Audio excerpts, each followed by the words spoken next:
Taking inventory still here on Locked On Jaguars. We're going to look at the trenches on the offensive side of the ball in just a second on today's episode. You are Locked On Jags, your daily Jacksonville Jaguars podcast. Part of the Locked On Podcast Network. Your team every day.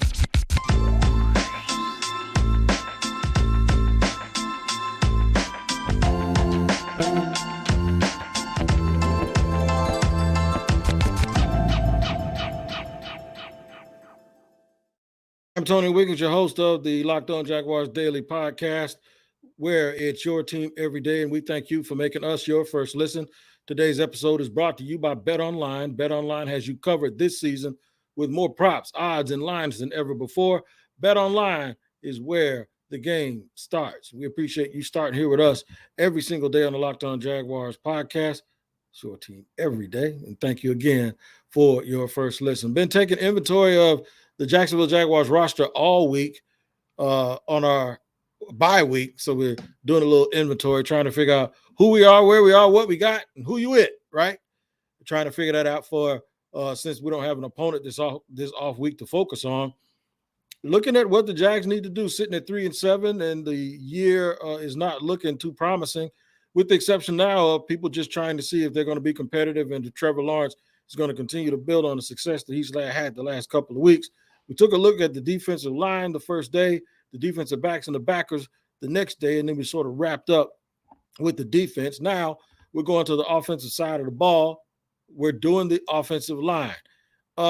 There's some real good silver lining here, and I'm going to tell you that first. Normally I say that for segment 3.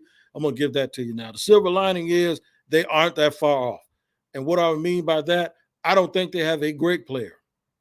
I think they have a couple of good players and a pretty decent player. And then they have a young guy who's only going to get better as he gets older and gets a little bit stronger. So I'll run that down for you.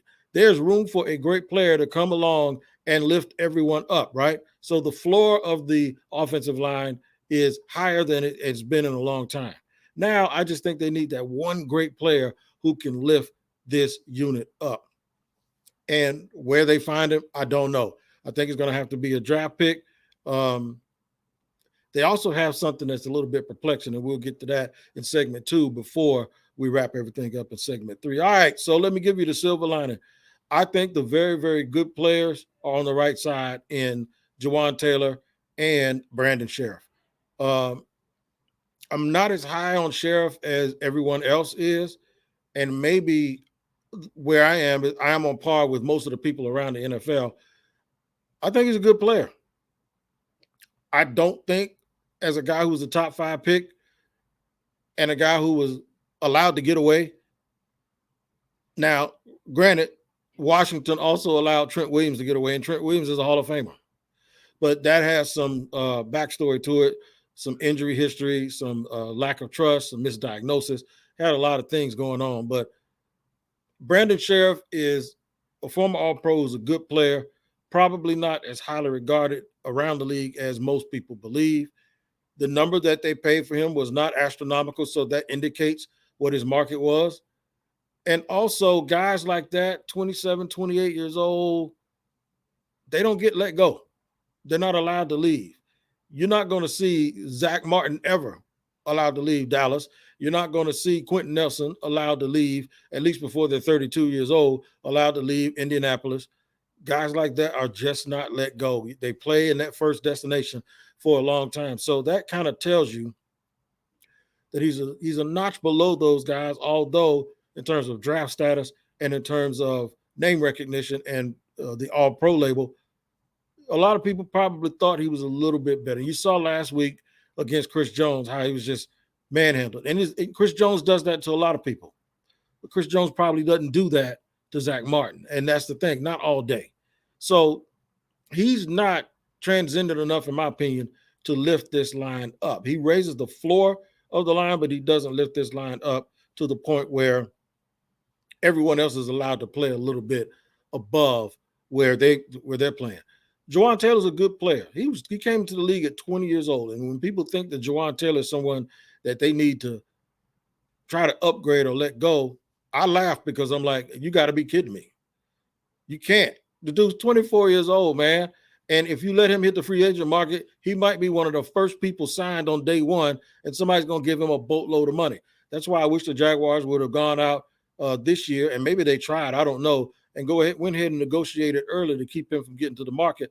And maybe by giving him some bonus money now, you prevent him from, maximizing money-wise. They can still tag him come this season too. They don't have anybody else to tag because Josh Allen, who we chronicled and talked about on day one, is he's under the fifth-year option. So they could always just tag Jawan Taylor the same way they did Cam Robinson for 2 straight years before they extended him. Cam Robinson is the guy who's he's not very, I don't think he's very good, but I think he's really good. And he's another dude who's big and physical. And at that age, you just don't let guys like that hit the market. But that was the quandary or the conundrum that they had last year was he good enough to extend to big money? They kind of got away with not giving him as big of money. He got a very Deion Dawkins-like contract. He didn't get the 17, 18, 19 Trent Williams type money. He didn't get the Orlando Brown Zeus money that he's going to want to get. But he did get paid like a dude who was a fringe Pro Bowl type player, maybe not quite a Pro Bowl type, but good enough that you just couldn't get rid of him because you don't have a replacement. Speaking of replacements, we'll talk about Walker Little in segment 2.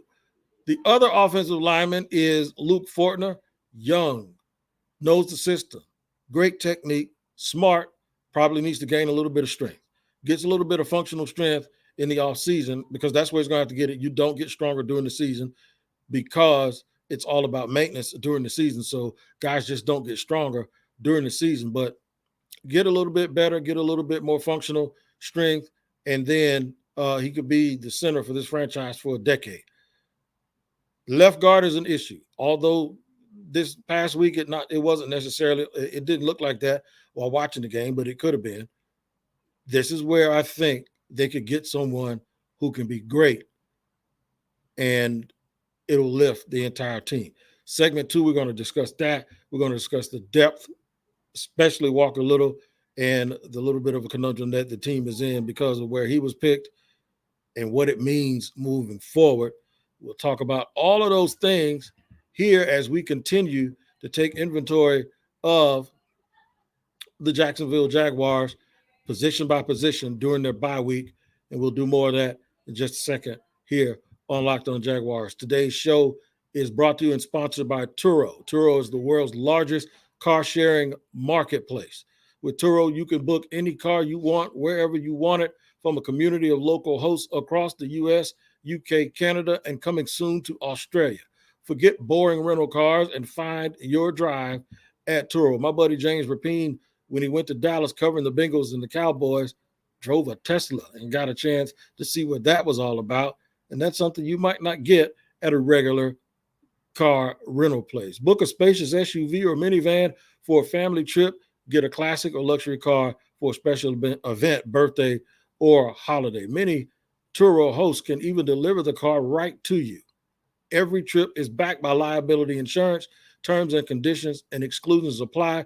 Forget boring rental cars and find your drive at Turo. That's Turo. All right, rolling along. Segment 2 here on Locked On Jaguars. Thank you for joining us and making us your first listen because it's your team every day. Walker Little, second-round pick last year in the same draft as Trevor Lawrence, Travis Etienne, Tyson Campbell, Andre Sisco. You're going like, wow, man, that's 4 really, really good players, right? That's 4 of the probably 7 best players on your team, and it might be 4 of the top 6 players on your team. So that's a pretty good draft. It is. But here's the problem. If you have Cam Robinson under contract for another 3 years, if you re-sign Jawan Taylor for another 3 or 4 years, Walker Little's in his second year of a 4-year deal. He's your swing tackle. If your guys stay healthy, he never plays because he can't play guard. What do? I thought they should have tried to entertain a trade. They thought otherwise. They're stuck with and it's a luxury to have if you're already winning, but you're not winning. How can you have a second round pick sitting over on the pine waiting for time if you're not winning? Are you waiting for an injury to happen? Does this mean they won't entertain re-signing Jawan Taylor because they're just going to develop and hope that Walker Little is the answer at right tackle? And instead of Jawan, and then if they do that, they're losing a 330-pound 24-year-old without getting anything in return. Do they tag him and try to trade him and then elevate Walker Little? All of those things are options, but they're not definitive. And when you're a losing team, you have to at some point have answers and have definitive answers. And right now, they don't have them. Behind him, they don't have a lot of depth. Cole Van Lannon, who they traded a conditional draft pick for, is okay. Ben Barch was playing better until he got hurt. You wanted to see him continue to develop, but he's going to miss the rest of the season. That doesn't bode well for the Jaguars. That doesn't bode well for the Jaguars because now he's going to spend all his time rehabbing instead of actually improving. The good thing is you still have him under contract for at least another season, and you don't have a chance to make a decision. But are any of these guys good enough for you to not go out and try to upgrade? I don't think they are. I think they need an absolute superstar at that position. Find, and I hate the word find when it comes to talking about accruing talent, because it's almost like you got one of those metal detectors at the beach and you hope to run up on it instead of depending on real, true, hardcore NFL evaluation. But I don't think they're going to use a first-round pick, but a second or a third-round pick, sure, especially in that second round. If there's somebody that slips out of that first round and he's hanging up there in that second round and you can get him this year, and I haven't really looked at the offensive lineman in the draft, but get you a big physical. I love Osiris Torrance out of Florida. 6'6", 335, can play guard positions, can be a mauler. I don't know if he slides to the top of the second round, but if he does, a guy like that is a candidate to come in here and eventually develop himself to be great. And if he is, man, that lifts up you're not talking about the floor of the offensive line anymore. You're talking about the roof and the ceiling, and that one guy could make that unit so much better. And then you go Cam Robinson, maybe a guy like, let's just say a guy like Osiris Torrance, Cam Robinson, a guy like that, a better Luke Fortner, a veteran in Brandon Sheriff, and then you still have Jawan Taylor. If I'm the Jaguars, I also look at all of the plethora of 5th and 6th round picks they have. I draft 2 more young offensive linemen and start developing them right now. So why would I do that? That's because 3 years down the road, you may have guys that you plug and play the way the Green Bay Packers always seem to have guys they plug and play. Like the Dallas Cowboys always have guys they seem to plug and play, and they are never desperate and in a situation where they don't have great offensive line play. Just got to take a cue from teams like Kansas City that seems like they always find a way to find people who know how to play because they're really, really good at talent evaluation. So, in a nutshell, I think they need a superstar at that position. All right. They need to continue to develop Luke Fortner. They need to figure out what they're going to do with Walker Little. You can't have a guy who's a second-round pick be your swing offensive tackle and keeping him around just as a contingency when that would mean one of your 2 guys would have to be hurt or get injured for him to play. That's an asset that you can use to get something else at other positions. You don't have the luxury of allocating all of those assets for people that won't play, for people that are just depth guys. You should not have a dude, if you're the Jacksonville Jaguars and one of the worst teams in the league, you should not have a second-round pick in his second year sitting on the bench. You just don't have the luxury to do that. All right, what we're going to do is, in the third and final segment, we're going to wrap everything up. We'll put a nice little bow on everything as we wrap every single thing that we're talking about with this offensive line. And I'm going to give you a little bit of what I think is a future prognosis and what we can see as the year comes to it, as we get to the last 6 or 7 games, what we hope to see and some of the things that we believe we can see that'll help us determine if the Jaguars need to make major, major moves on the offensive line or not. We'll do that in just a second here on Locked On Jaguars. But today's show is sponsored and brought to you by LinkedIn. These days, every new potential hire can feel like a high stakes wager for your small business. You want to be 100% certain that you have access to the best qualified candidates available. That's why you have to check out LinkedIn Jobs.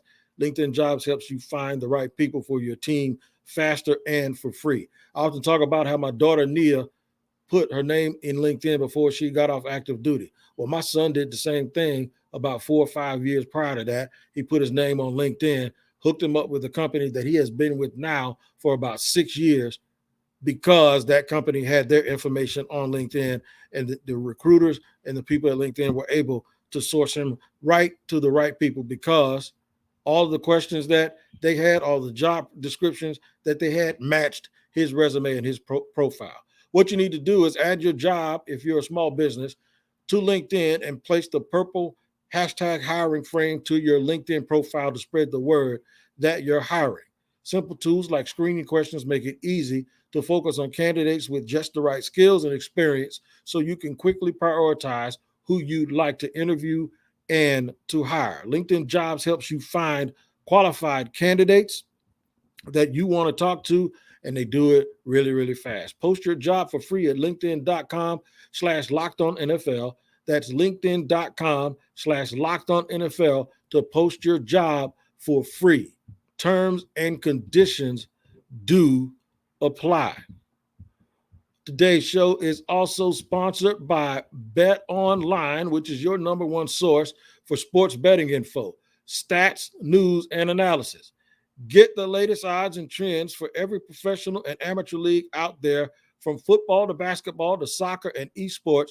We've got it all at betonline.net. And if you love sports podcasts, you can find those at BetOnline as well. The Nets went on a winning streak when they named Jacques Vaughn the coach, and now they're on a losing streak, and they got absolutely hammered in Sacramento. Find out the latest with what's going on with Brooklyn as well as everyone else at betonline.net, because they're the fastest and easiest way to get your betting fix. Head to the website today or use your mobile device to learn more, because BetOnline is where the game starts.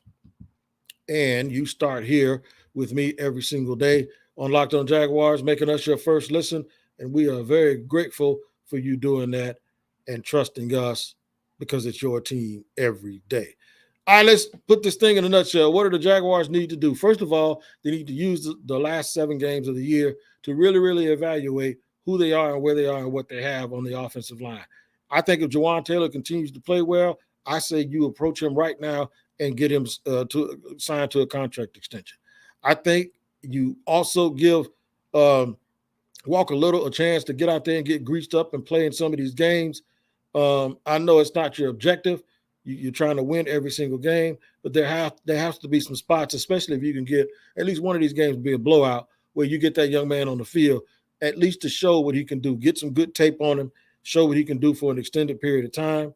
They really have to use this time to really, really evaluate where he is, because that's going to determine what they do with Jawan Taylor, and it's also possible it determines what they're able to do with him in the offseason and whether he's going to be anything more than a swing tackle. A lot of people believe you have to keep him because injuries happen in the NFL, and what if an injury happens and then you can bring him in?